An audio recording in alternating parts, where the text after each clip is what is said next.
Hello everyone, D K Y Academy में आप सभी का स्वागत है। डीके वाई एकेडमी आज हम लोग देखेंगे मोशन चैप्टर क्लास 9 का है। क्लास 9 का चैप्टर है। इसका इंटेक्स्ट क्वेश्चन देखेंगे। इंटेक्स्ट क्वेश्चन तो फर्स्ट क्वेश्चन से हम लोग स्टार्ट करते हैं। फर्स्ट क्वेश्चन है an object has moved through a distance. एक कोई ऑब्जेक्ट है, कुछ डिस्टेंस मूव किया है। Can it have zero displacement. अगर कोई ऑब्जेक्ट है, कुछ डिस्टेंस मूव किया है, तो क्या उसका डिस्प्लेसमेंट जीरो हो सकता है, ये बताना है। अगर yes, if yes, support your answer with an example. तो सबसे पहले हम लोग इसको समझते हैं इसका आंसर। जैसे एक सर्कुलर ट्रैक लेते हैं, सर्कुलर ट्रैक, इस पोजीशन से, ए पोजीशन से कोई ऑब्जेक्ट मूव कर रहा है, इसका सर्कमफेरेंस में इस तरह मूव करते जा रहा है। और अगर वही इनिशियल पोजीशन, ये क्या है, इनिशियल पोजीशन है, और फाइनल पोजीशन घूम के वहीं पे आ रहा है, तो ये भी इनिशियल पोजीशन और फाइनल पोजीशन भी वही। यहाँ पे क्या है, इनिशियल पोजीशन और फाइनल पोजीशन दोनों सेम है। जब दोनों सेम होता है, इनिशियल पोजीशन और फाइनल पोजीशन सेम है, तो हम लोग बोल सकते हैं कि डिस्प्लेसमेंट जीरो है। डिस्प्लेसमेंट जीरो है। तो इसका अब लैंग्वेज देखते हैं, क्वेश्चन का लैंग्वेज लिखते हैं। अब हम लोग इसका लैंग्वेज देखते हैं। Yes, an object which has move through a distance can have zero displacement. Zero displacement हो सकता है if it comes back to its initial position. Initial position, starting position पे फिर वापस आ जाता है। जैसे सर्कुलर ट्रैक था, तो ये स्टार्टिंग पोजीशन था, इस पे वापस आ जाता है, तो उसका डिस्प्लेसमेंट जीरो हो सकता है। अब एग्जांपल देखते हैं। इफ ए पर्सन जॉग्स, जॉगिंग करता है सर्कुलर पार्क में जॉगिंग करता है, एंड कंप्लीट्स वन राउंड मतलब यहाँ से लेके फिर वहीं पे आ गया। ही initial and final position is same. तो इनिशियल पोजीशन और फाइनल पोजीशन सेम हो जाएगा, तो हम लोग कह सकते हैं कि उसका डिस्प्लेसमेंट क्या होगा, जीरो होगा। अब हम लोग नेक्स्ट क्वेश्चन देखते हैं। नेक्स्ट क्वेश्चन हम लोग समझते हैं। A farmer moves along the boundary of A square field. एक स्क्वायर फील्ड है, ये है स्क्वायर फील्ड। साइड 10 मीटर, तो स्क्वायर का सभी साइड बराबर होता है 10 मीटर में इन 40 सेकेंड। तो बाउंड्री पे चलता है 40 सेकेंड में, यानी वन राउंड के लिए कितना टाइम लग रहा है, 40 सेकेंड। वन राउंड अगर यहाँ से स्टार्ट किया है, तो कंप्लीट वन राउंड के लिए लग रहा है 40 second. 40 second. What will be the magnitude of displacement of the farmer. Displacement कितना होगा 2 मिनट्स 20 सेकेंड में। तो 2 minutes 20 second means 2 minute 20 second. This means 1 minute बराबर 60 second plus 20 second. 60 into 2 120 plus 20 140 second. 140 second. तो 40 सेकेंड में one round, तो 140 second में कितना राउंड, 40 सेकेंड बराबर वन राउंड। 1 सेकेंड बराबर 1/40 राउंड, और 140 सेकेंड मीन्स 1/40 इंटू 140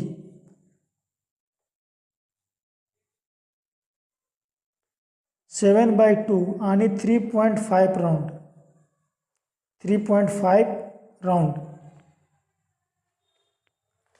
तो 140 सेकेंड में 3.5 राउंड। इसके आगे समझते हैं टोटल कितना राउंड कंप्लीट कर रहा है, 3.5 राउंड। 140 सेकेंड में 3.5 राउंड, तो 3.5 राउंड में कहाँ पहुँचेगा? एक राउंड घूम के यहीं आ जाएगा, 2 राउंड यहीं पे आ जाएगा, 3 राउंड यहीं पे आ जाएगा और आधा राउंड, तो आधा राउंड में यहाँ पहुँचेगा। इसको नाम दे देते हैं ABC। तो जो यहाँ 0.5 है, आधा राउंड है, तो ये से C तक पहुँचेगा और बाकी के लिए कितना हो जाएगा, 3 राउंड के लिए 0 डिस्प्लेसमेंट हो जाएगा और आधा राउंड जो बच गया उसके लिए डिस्प्लेसमेंट C होगा। ये 10 मीटर है, ये 10 मीटर है, तो 10 मीटर 10 मीटर, तो ये डिस्टेंस जो है वही डिस्प्लेसमेंट है। AC क्या है? AC है डिस्प्लेसमेंट।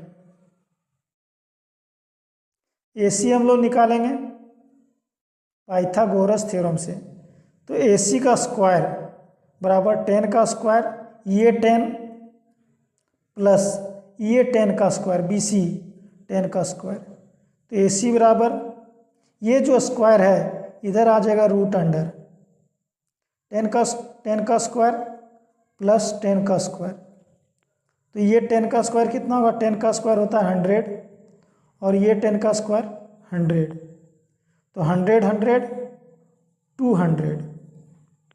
200 को क्या लिख सकते हैं, 2 इंटू 100, ये हो जाएगा √2 का √2 ही होता है और 100 का 10, तो आंसर आ गया 10√2 मीटर हो जाएगा। क्या हो जाएगा? डिस्प्लेसमेंट।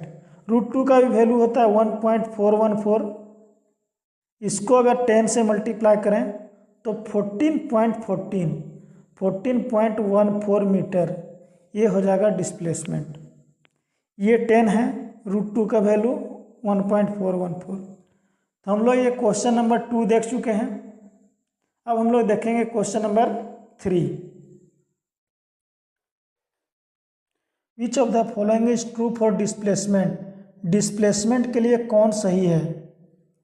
फर्स्ट क्वेश्चन है इट कैनॉट बी जीरो। क्या डिस्प्लेसमेंट जीरो नहीं हो सकता? अगर इनिशियल पोजीशन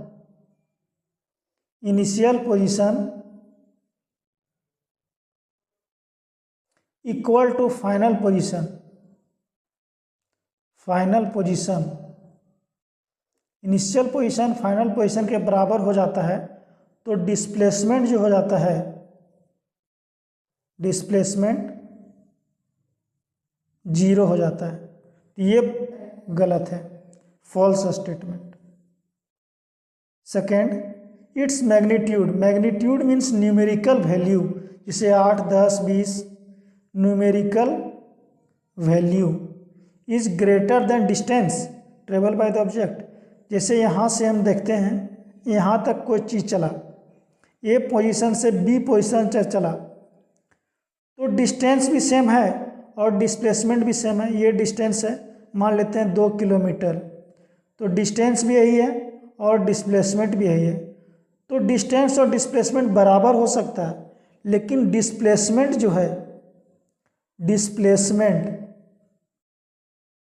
ग्रेटर नहीं हो सकता, greater than distance, not possible.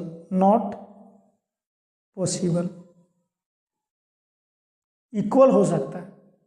हम लोग ये क्वेश्चन देख चुके हैं, क्वेश्चन नंबर 3। अब देखेंगे क्वेश्चन नंबर 4। 4 है distinguish between speed and velocity. Speed और वेलोसिटी के बीच में डिफरेंस बताना है। तो स्पीड क्या होता है? सबसे पहले स्पीड क्या होता है? स्पीड होता है डिस्टेंस बाई टाइम। वेलोसिटी क्या होता है? वेलोसिटी होता है displacement by time. Displacement by time. इसका डिफिनेशन लिख सकते हैं rate of change of distance. इसका डिफिनेशन लिख सकते हैं rate of change of displacement. Rate of change of displacement.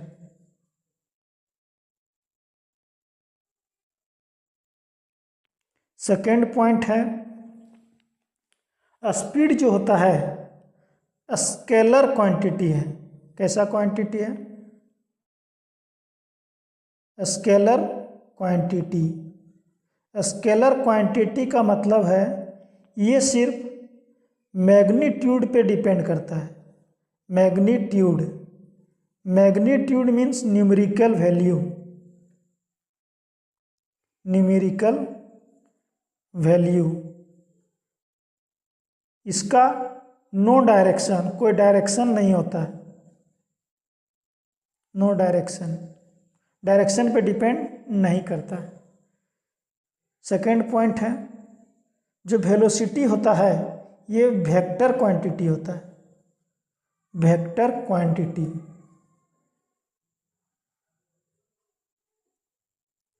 ये मैग्नीट्यूड पे डिपेंड करता है। मैग्नीट्यूड और डायरेक्शन पे डिपेंड करता है।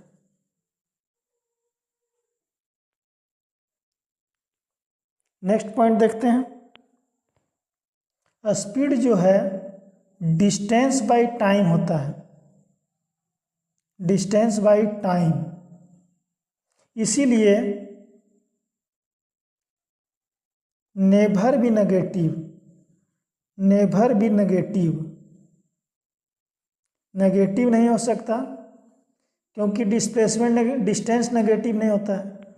और जीरो भी नहीं हो सकता। Zero cannot be zero. Cannot be zero. Cannot be zero. और ये जो वेलोसिटी है ये होता है displacement by time. Displacement by time. तो डिस्प्लेसमेंट तो जीरो हो सकता है। डिस्प्लेसमेंट जीरो हो सकता है। ये वेलोसिटी भी जीरो हो सकता है, नेगेटिव भी हो सकता है। नेगेटिव और पॉजिटिव भी हो सकता है। हम लोग क्वेश्चन नंबर 4 देख चुके हैं। अब देखेंगे क्वेश्चन नंबर 5। क्वेश्चन नंबर 5 देखते हैं हम लोग। Under what condition magnitude numerical value जो होता है average velocity of an object equal to average speed. Average velocity और एवरेज स्पीड कब इक्वल हो सकता है? तो सबसे पहले हम लोग देखते हैं एवरेज वेलोसिटी का फॉर्मूला होता है total displacement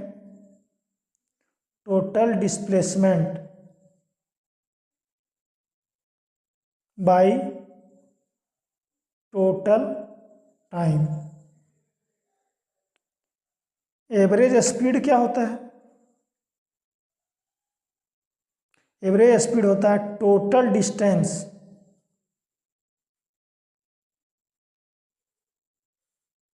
by total time. अब दोनों इक्वल कब हो सकता है? इक्वल तब हो सकता है जब टोटल डिस्प्लेसमेंट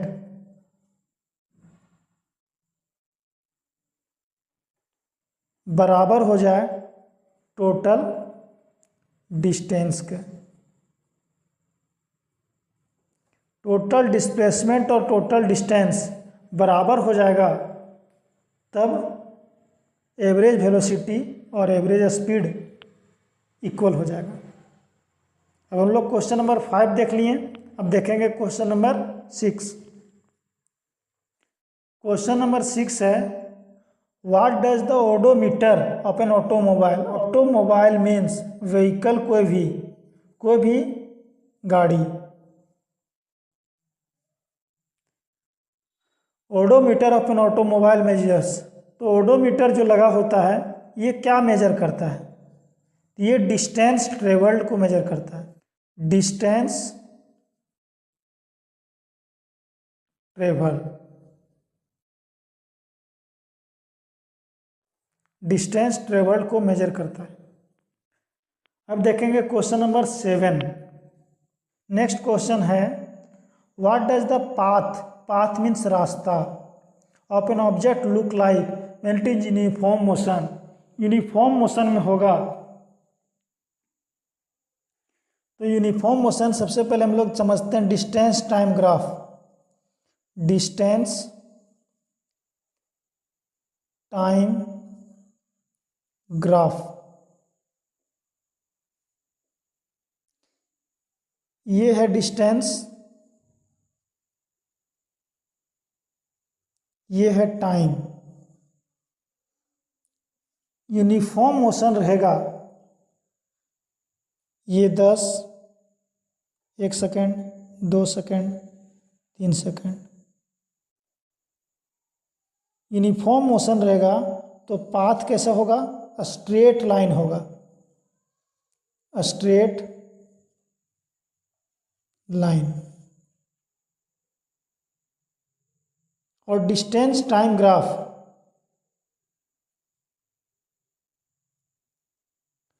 का जो स्लोप होता है, क्या होता है? स्लोप, ये स्पीड के बारे में बताता है। स्लोप मीन्स यहाँ से एंगल जो होगा वो स्पीड के बारे में बताएगा। तो इस क्वेश्चन का आंसर है what does the path of an object look like. Path कैसा दिखेगा? स्ट्रेट लाइन दिखेगा, पाथ दिखेगा स्ट्रेट लाइन।